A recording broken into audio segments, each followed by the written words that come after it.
My bottom line actually is secondary to me than your bottom line with your investment property. So what I want to do is I want you to strike the balance between making your investment property look great and operate well and the budget that it takes to do that. I'm going to help you find that. We're going to help each other find it together. I can get done what you want to get done in your budget. So I'm not going to sit there and try to sell you something that's way more expensive than what you want to pay. Hi, Emily. Hi. It's so nice to have you on our podcast today. Thank you for having me. I'm really excited. So you recently bought Window Decor and More, correct? Yes, we're coming up on our 1-year anniversary on January 1st. So are you from here originally and you just bought this company, or did you move down here and buy the company? I moved down here to buy the company. So I'm originally from Memphis, and I moved down here to get a job in the window treatments industry, and I found one at Window Decor and More. And so I worked there for about 2.5 years with the intention of purchasing the company because the owner told me that he had the intention to sell the company. And it was serendipity that we kind of hooked up together and it formed a business relationship, and eventually I purchased. Oh, wow. So you and your husband run the company together, correct? Yes, we do. So what were you guys doing beforehand? We were doing the same thing beforehand, basically. We were working at the same company in Memphis. He was installing window treatments, and then the company hired me on as a salesperson. So did you buy the entire company, or did you just buy the branch down here? We worked for a separate company in Memphis. Oh, okay. Yeah. Sorry. Yeah. So this is a standalone company here. Oh. Just my single owner, mom and pop. Okay. So when you heard about the company, was Baldwin County an attraction to you, or was it like, this is a good opportunity and we're going to go where the money is? Or did you already kind of know you wanted to be here? I knew I wanted to be here.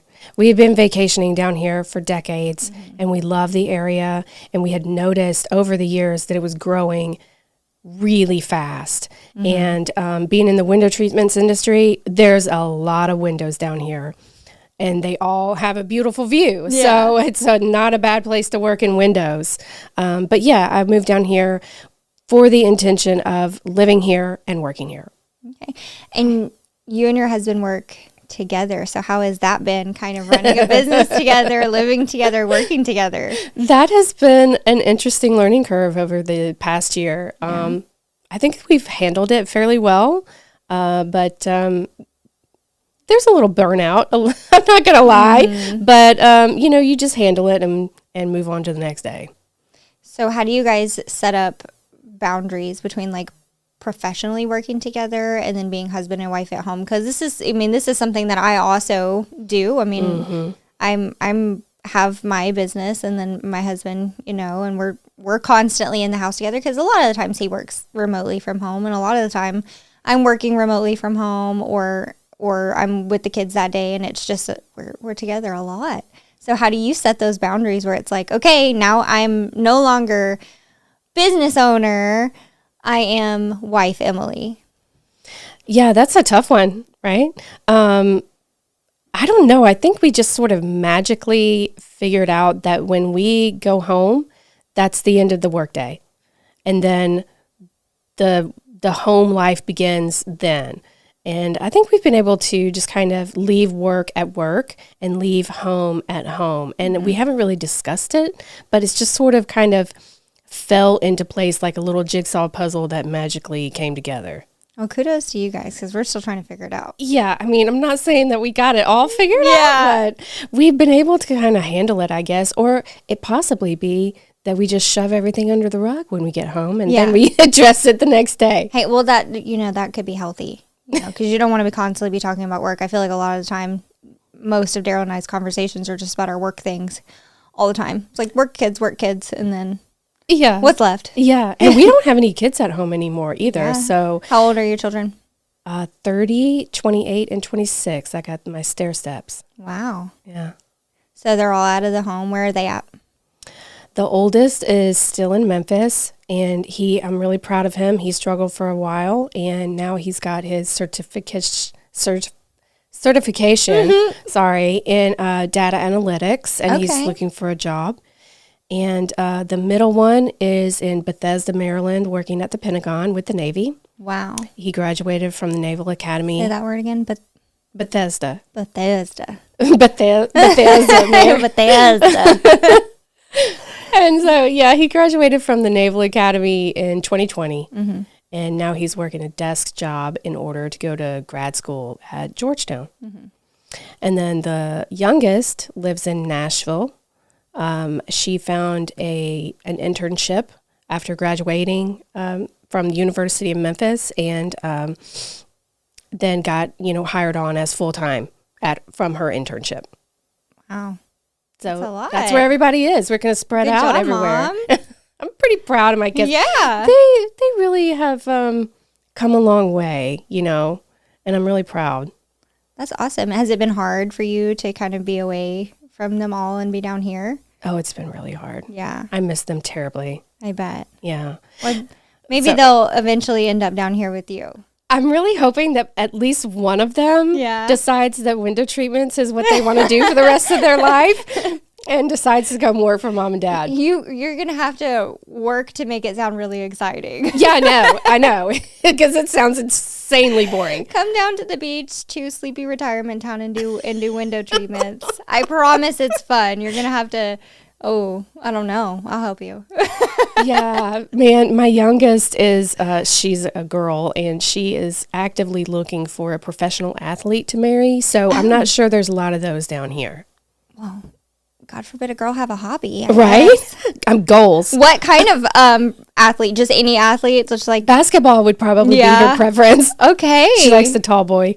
Well, I don't know if you know this about me, but my husband used to work in sports journalism for the news station. Hey. Yeah. And so he knows a lot of athletes. He used to interview them and go to games. He was mostly in football, but still. Yeah, well, he if may he know knows somebody any who single knows somebody. I'm friends with one of the girls that he used to work with, and she knows a lot of athletes. She's dated a few of them. She's a beautiful girl. I can try to slide something through for you. Hey, she'll get in anybody's DMs. If that's her dream, is just marry an athlete. Yep. Oh my goodness, I need to see a picture of her after the show. That is so funny to me. Well, we moved down here to be closer to my family. And I'm the oldest of 5. And so we're all scattered about. And so I'm the first one to come back and say, I want to be near family, but I'm also the first one to have children. So maybe when they're older and they have their own family and they're in the family way, they'll be like, okay, got to go where mom and dad are because I need to be near them because I need babysitters. Yeah. And also to be in a great place to raise kids. Yeah. Too. No, that has surprised me for sure about Baldwin County, because when we decided to move our family down here, the only complaint that I don't like how hot it is, but the only other complaint I had was there's just nothing to do for families down there.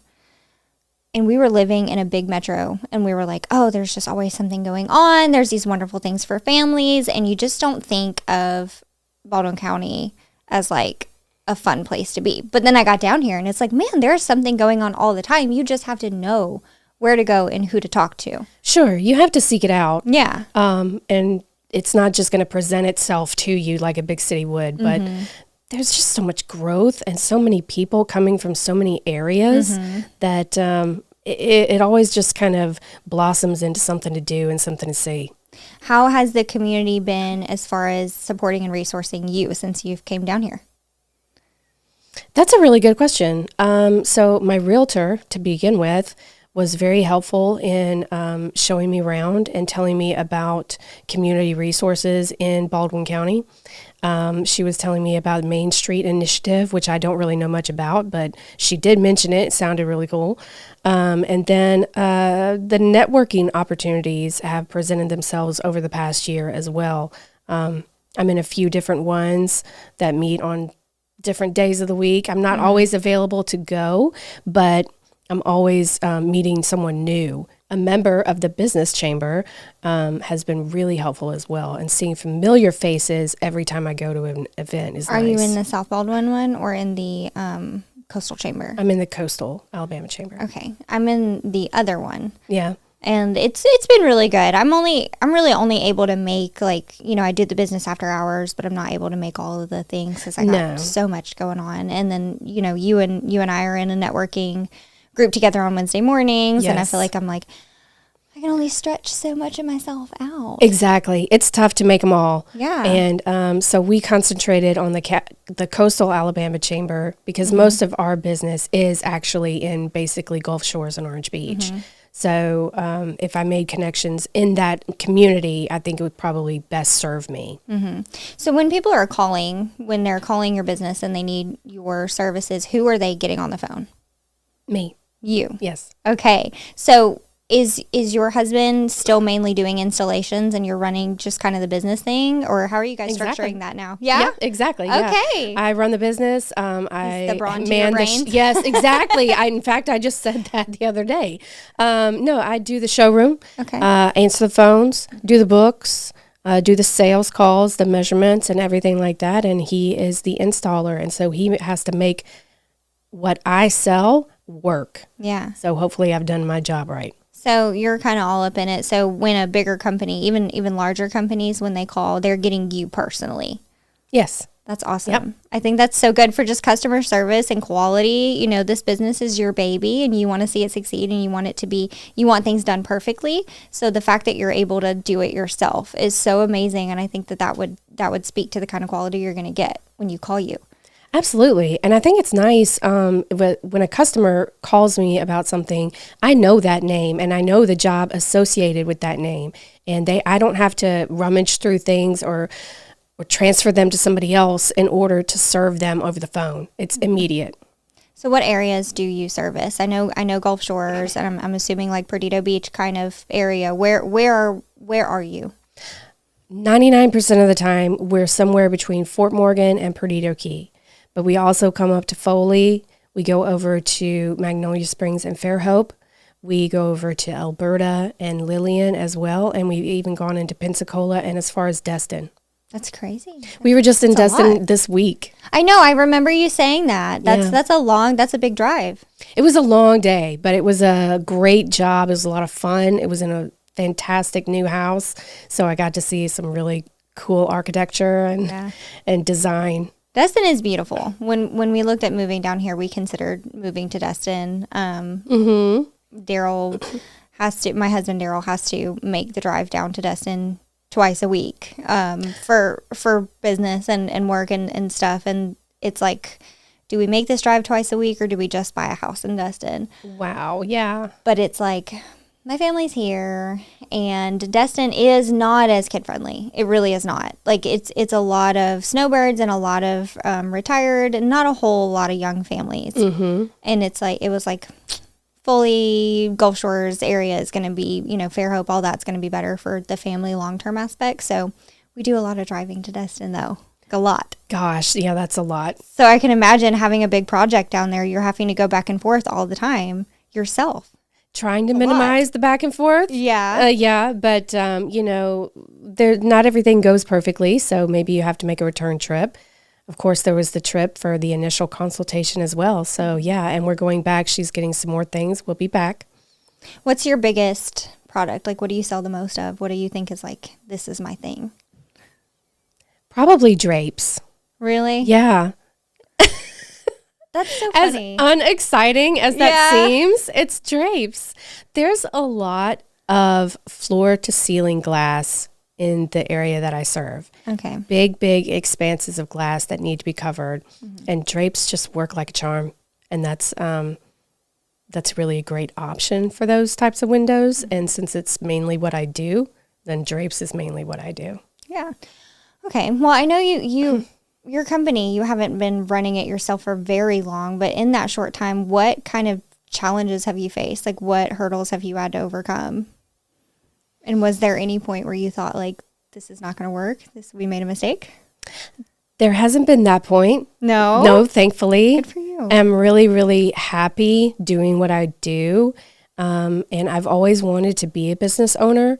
I've always wanted to call the shots and make the decisions instead of being told what to do. Oh yeah, we hate that. Yeah, nobody wants that. So, so that has been great. Challenges so far probably are money related and just understanding where to allocate funds.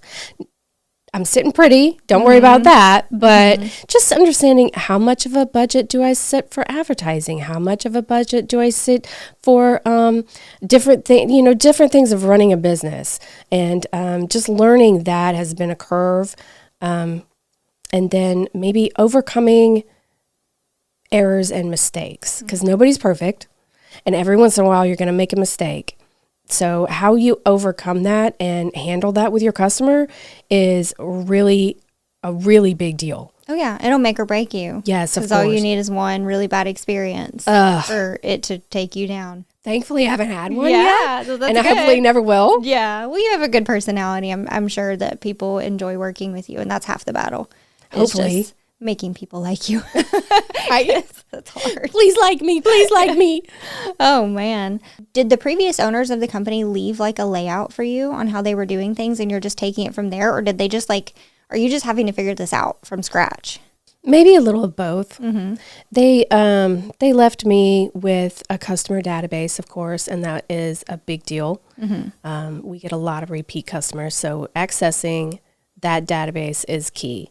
And also sending out, emails and things to that customer list is fantastic.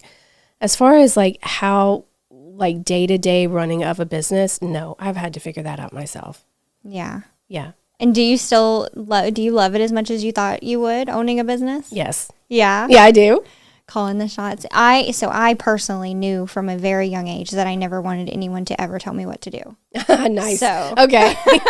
I kind of always knew that I was going to end up in some kind of role, and I just thought I'll just be a mom, then I can just boss little people around all the time and they have to listen to me. But that wasn't good enough. So I was like, I'm going to start a business also. Yeah. Yeah. So when I was a stay-home mom, I decided that I needed to do something kind of just to supplement our income.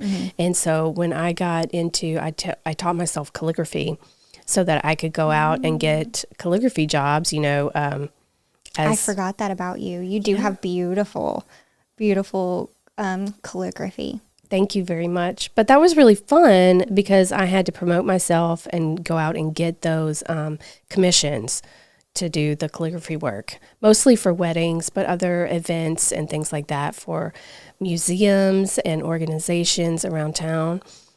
So yeah, I did some really interesting jobs. That's really good experience for you though, before owning a business, having that sales experience. Yeah, exactly. And then also just kind of just the really stupid day-to-day invoicing, and just learning how to do that. But yeah, I got a job in the wine industry, and that's when people started telling me what to do, and I decided that was not for me. Yeah, I worked in dentistry actually before I went home to focus on growing our family. But then before I started this, that was the last job I had. I ran an oral surgery practice, and it was so demanding. And it doesn't matter how in charge you are of things and how much of it is just I'm the boss here. There's always somebody telling you what you can and cannot do, whether it's insurance companies or a medical board or doctor. It doesn't matter who it is. Somebody's always going to tell you what to do unless you own the whole dang thing. Yeah, exactly. And it's I cannot stand for somebody to tell me how to do my job. It doesn't matter what the job is. I don't care if it's my first day trying to do it. I can take criticism, but I cannot stand when somebody is do it my way. I'm how about I don't do it your way and I do it my way? And if you don't like it, fire me. No, I'll show you how much better my way is. Yeah. So I get it for sure. Can I ask you a question? Absolutely. What brought your parents down here? Are you from here originally? Baldwin County? No. No, I was born and raised in Wetumpka, Alabama, which is up there near Montgomery. I know where Wetumpka is. Yeah, so I'm a Wetumpka girl, and I knew, again, from a very young age that I was not going to stay there. I was I'm going to get up out of here as soon as I can. And when I got older, I moved to Raleigh, North Carolina. And I was there for a little while. And I was like, I'm just not thriving here the way I thought I would. I'll go home and regroup. And then I did. I came back. I was working in dentistry. I was single. I had my own place, and I was just kind of learning how to be an adult. And I met my husband, and we started dating. We had a very short courtship, and then we got married and moved away. And it was really good for our marriage, and really good for us. And I think if we did not have the children that we have, we would have stayed. But because of our situation and having a business that we're trying to grow, and it's a lot on the plate of a stay-at-home mom who owns a business. And also, I don't let people babysit my kids. So wow. I was like, I have to go home because I need help. I need family there. And, obviously I can let my family watch my kids while I have obligations. But it was just one of those things. Like, we're just going to bite the bullet and go home. But I have loved it being here. But somewhere in the middle of that, they moved from Wetumpka to... Oh, I'm sorry. That was the question you asked me, wasn't it? Yes. So I just think that my dad was, he still owns his business up there. Yeah. And he still has his guys running it up there, and he goes up there once a week to just check on them and check in with his clients. But he was at a point where he could slow down with his business, and he was like, I just really want to be somewhere slower, somewhere nicer. He was in the Prattville side of things, and that Montgomery culture had started leaking over, and he was just like, this is just not where I want to retire. It's not where I want to be. So I'm going to move somewhere else. Baldwin County was just at the top of his list. And so he came down here and bought a property and loved it. And they've been here thriving. And we talked about moving home. But I was like, I just don't want to live in Alabama. I hate it. I hate it so much. Because my experience was as a young person in the Montgomery area. Right. And we came to visit a few times, and I was like, this is not so bad. These people, these are nice people. This is okay. And then we just moved down here, and we have loved every second of it. This community has been so welcoming and so supportive to us and our business, and it's been amazing. So I think you probably could not have picked a better place to end up with your business. I agree. Yeah. I completely agree. And my realtor was so helpful with that too. She was like, there's opportunity here. Who is your realtor? Her name is Amy Smith, and she is now with Volker something Realty. Oh, okay. That's crazy. So are you living in Gulf Shores then? We live in Foley. Oh, okay. Okay. We live right down the street actually from here. Oh, okay. Nice. I don't know why I thought you were in Gulf Shores. I guess because your business is located in Gulf Shores. What's the next step for you guys? What are you guys looking for? What's your goals for 2026? Goals for 2026 are to, we definitely want to grow and get busier. We have some competition in the area, and we definitely want to step up our game and be their competition, really. So we want to grow our connections in order to do that. I think that most of what happens down here is through personal connections, and not just an internet search. That's important, but I think mostly it's word of mouth, it's reputation, and it's connections with other people. So we definitely want to work on that, and we've been gaining momentum on that in the last part of this year, so we're going to carry it over into next year.